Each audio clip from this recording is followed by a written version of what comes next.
Hi, Dr. Chandra. I'm Kyler. Dean. Todd. Mike isn't here, but he's in our group too. He had something to do. Anyway, we spent our last time since the other video update kind of brainstorming and thinking of all the other ideas we could possibly go with the magnets, or well, with the batteries and stuff. But we decided to stay with the three we named last time: the electromagnet with the screw and the wire, the motor with the battery and the magnet, and the copper wire on top, and then also the really simple the battery with the wire and the screw hanging that's gonna spin. There were other kind of ideas we had, but none of them would really work that well, and these work best with trying to get our point across and trying to teach the kids more about the relationship between electricity and magnetism.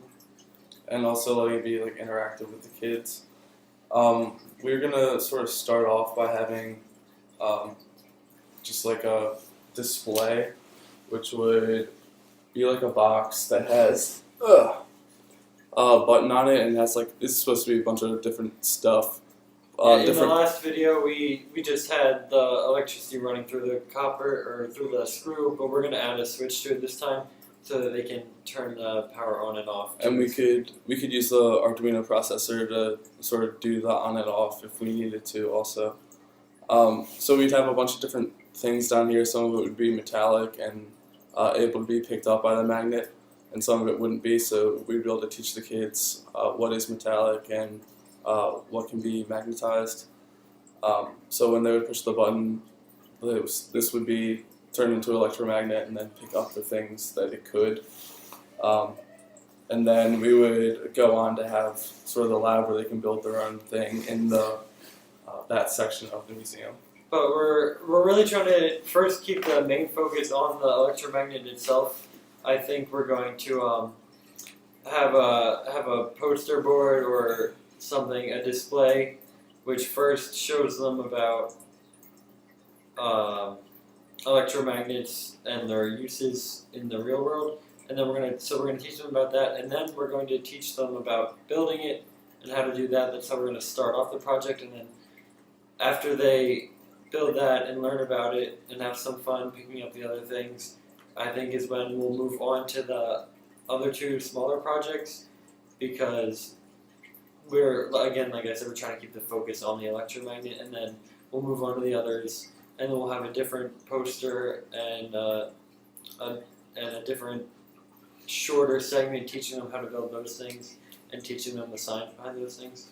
And we also don't want it to take too long, so we were thinking that we could do the one project like with them at the center, and then we'd be able to teach them a little bit about the other two and sort of have instructions if they wanted to, and they could do it themselves, like at home or something. Right. We didn't want to bore them, because if we taught them too long, or talked for too long, they would just get bored and lose focus and lose out on learning about some really cool things. So if they keep focused for a short amount of time and learn about that, that's when they can build it, and then they'll have more time to experiment with like adding more batteries and getting more power out of it and simple stuff like that.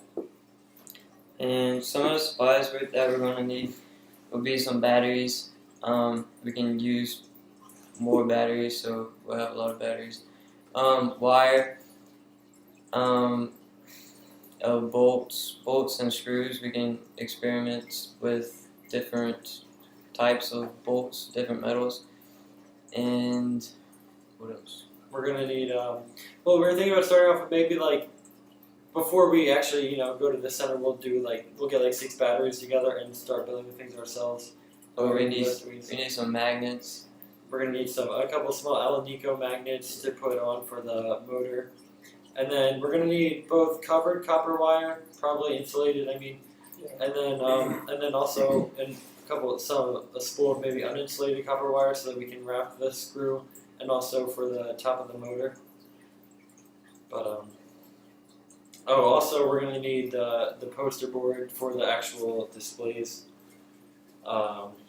And just some scraps for the display that we were going to have, and possibly a Arduino processor for that if we need it. Yeah.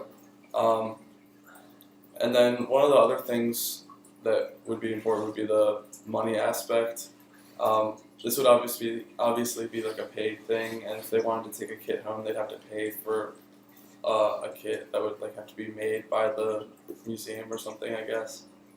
Yeah, that's true. We were thinking about having them sell something with the batteries and wired together for more than they bought it for, obviously, and that way they could make more profit off of that plus the charging for maybe the workshop itself. And hopefully that profit will be able to pay for more supplies for the museum and everything. So that's pretty much all we had for this week. We're going to try and narrow it down and maybe get started for the next update. Yeah, we want to get it concise. Maybe next time we'll have some supplies and we'll start messing around with things.